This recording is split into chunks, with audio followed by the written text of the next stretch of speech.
المرأة ما بيهون عليها أنه زوجها أي نعم يتزوج عليها. وكل النساء شو بيقولوا لرجالهم؟ شوف لك أنا غير النسوان كلها، أنا إذا بتتزوج علي ما بقعد ولا ساعة، اتزوج عليها ما بيطلع بإيدها شيء، تم قاعدة وين بدها تروح؟ يعني الحرمة مين صفوا أهلها؟ أخواتها بتروح لعند أخوها بيشيلها أخوها؟ ما بيشيلها، أبوها وأمها لو عايشين ما بيشيلوها. صفى بيتها اي نعم زوجها واولادها.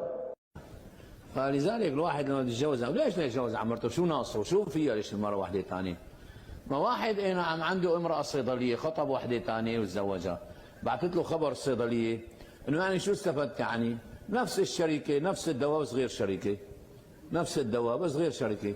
هلا بتروح على الصيدلية بدك تجيب دواء ما عنده، شو بيقول لك؟ في له بديل، يعني نفس الشركة نفس نعم نفس الدواء نفس المواد بس غير شركة زواج. وهاي الزواج هيك يعني كلياتهم مثل بعضهم البعض.